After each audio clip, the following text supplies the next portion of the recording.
Saya pesan pada tuan-tuan, bersedia tak berlaku, okey. Sebab kita bersedia. Tak bersedia dan berlaku, itu yang jadi rugi. Maka kalau saya pesan pada tuan-tuan bersedia, tak berlaku, alhamdulillah, tuan-tuan bersedia. Kalau tak bersedia, tapi berlaku, kerugiannya jadi berganda. Maka saya nasihatkan tuan-tuan, fahami bahawa jauhi daripada pandangan politik ketika kita orang awam. Kita orang awam, poket kita tak akan dapat diselamatkan oleh politik. Kita uruskan dalam keadaan faham realiti perang. Kesusahan yang pasti akan datang melanda kita bermula pada minggu depan, yang menjadi lebih teruk daripada minggu ini. Minggu kedua depan akan menjadi lebih teruk. April adalah bulan kita semua mungkin tercekik nafas. Kerana kos barang meningkat, kos ekonomi meningkat. Yang kedua, sebahagian daripada tuan-tuan yang bekerja, yang biasa mendapat allowance, tuan-tuan yang dalam sektor ekonomi rencam, tuan-tuan yang bekerja dengan private company, yang bekerja dengan kerajaan, dia boleh sediakan payung, 1.6 juta. Okey, kerajaan boleh bagi daripada government servant first.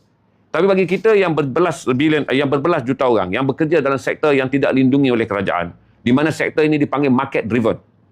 Kalau kerajaan tak apa, dia boleh panggil sebagai government driven. Yang kita bekerja dalam market driven. Overtime kita boleh dipotong pada bila masa. Allowance kita boleh dipotong pada bila masa. Jadi akhirnya kita akan balik kepada menggunakan minimum gaji pokok. Ini yang rumit. Kerana dalam kita semua, amalan kewangan tuan-tuan semua, orang-orang yang banyak dalam live saya ni adalah orang yang berada dalam garis bawah. Okey, tuan-tuan yang berada banyak dalam live saya garis bawah. Tuan-tuan akan mula kehilangan semua benda ni. Sedikit demi sedikit. Tapi masalah dia, ramai daripada kita, sedikit pun dah banyak. Tuan-tuan hidup dengan pendapatan 3,000 ke 5,000 tanpa pernah mempunyai keupayaan untuk menabung. Kerana tuan-tuan menyediakan makan, minum dan persekolahan anak-anak, biaya perubatan, biaya perumahan dan menjaga kesahsiaan keluarga. Sebab tu saya kata kalau orang nak beli emas, pergi tanya dekat live lain. Majoriti dekat sini, emas pun dia tak tengok dah.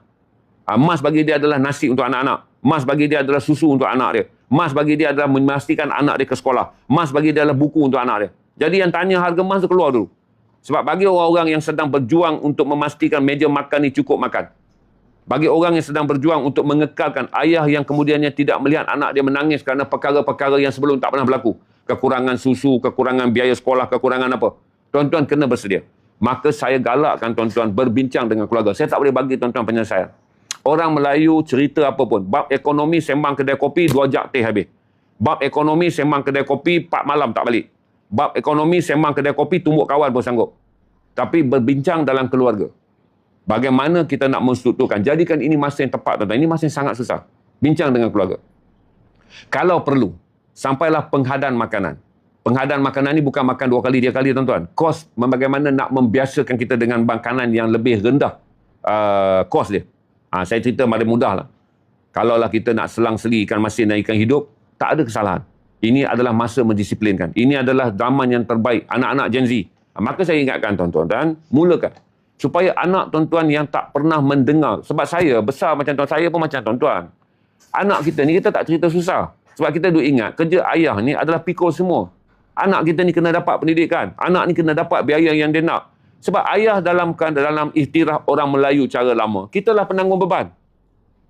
Kalau nak menangis, berhenti dulu sebelum sampai rumah. Kalau nak menangis, berhenti dulu supaya anak tak nampak. Kalau nak bersedih, minum di kedai kopi. Gelak dengan kawan-kawan supaya bini tak tahu. Maka baliklah rumah kita sebagai suami dan ayah yang tak ada apa-apa luka. Mak yang bekerja pun sama. Kalau anak minta satu barang, jangan diherdik, jangan ditengking. Carilah dekat mana yang ada. Sebab kita dibesarkan dalam budaya ibu bapa yang mesti menyediakan keperluan anak-anak. Maka sekarang kita kena ambil iktibar. Kalau datang ujian seberat ini, barulah kita tahu betapa rapuhnya kita nak fahamkan keluarga kita. Betapa rapuhnya kita nak fahamkan anak kita. Hidup ini susah. Maka mulakan apa yang saya sebut, tindakan yang dipanggil the Great Reset. Di Malaysia ni, kerana dunia ada Great Reset sebab perang ni, buatlah the Great Reset. Manage keluarga kita. Dapatkan komitmen isteri kita. Dapatkan komitmen anak kita. Duduk dan mula jadikan orang Melayu adalah keluarga yang berbincang mengenai masalah ekonomi keluarganya. Dia bukan kisah orang yang pergi like page yang komen bantai kerajaan, orang yang pergi like page komen yang sokong kerajaan. Langkah yang paling betul, be practical. Stay together with your family. Duduk dengan keluarga kita. Bincang langkah yang kita perlu ambil. Seorang bapa, kalau dia perlu sebab, inilah masa bagi tahu. Bahawa apa pun, kalau bapa ada 2 lagi tangan tambahan, bapa ada 2 lagi pun kaki tambahan, bapa tak boleh lagi mencapainya kerana keadaan ekonomi yang ada sekarang. Isteri yang ada, fahamkan. Maka saya kata, satu perkara yang kita belum buat, iaitu mengubah tabiat buruk kita berpolitik dan mencela politik kepada bersifat kita memimpin keluarga kita. Tadi kan, apa guna ada pemimpin? Saya jawab balik. Apa guna kau jadi bapa pada sebuah keluarga? Kalau kau nak pimpin keluarga kau yang ada bini dengan anak pun kau tak mampu. Mulakan kita sebagai pemimpin. Jadi saya kata tadi, tunai jangan dibelanjakan. Kalau tunai tak ada, kecilkan kemampuan tunai. Kalau tuan-tuan ada gaji kecil, kecilkan kemampuan tunai.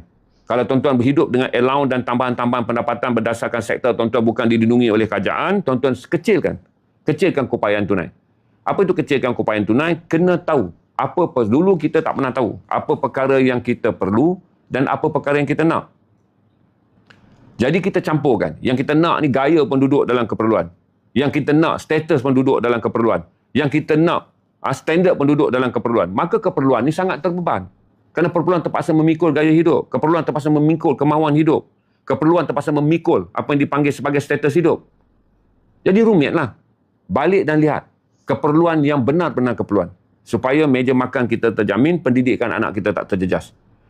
Mula asingkan kehidupan kita yang kelang kabut hingga kita tak boleh nak letakkan di mana keperluan dan di mana gaya hidup. Belajar asingkan sekarang. Kalau Allah jadikan perkara ini satu ujian, kita menjadi orang beriman kerana belajar daripada ujian ini. Kalau Allah jadikan ini satu ujian, kitalah orang yang belajar daripada ujian yang Allah turunkan. Jadi kita tak jadi orang yang merungut, menyalahkan orang, hari-hari menyalak. Seperti mana anjing yang diuji apabila tulangnya hilang daripada tempat yang dia makan. Jangan menyalak. Jadilah orang yang sekarang ambil masa untuk belajar. Keluarga kita punya kualiti yang lebih baik kerana belajar menangani kesusahan. Anak kita yang selama ini kita lindungi daripada berdepan dengan kesusahan kerana kita nak jadi ayah yang baik, ibu yang baik. Bagi tahu anak kita.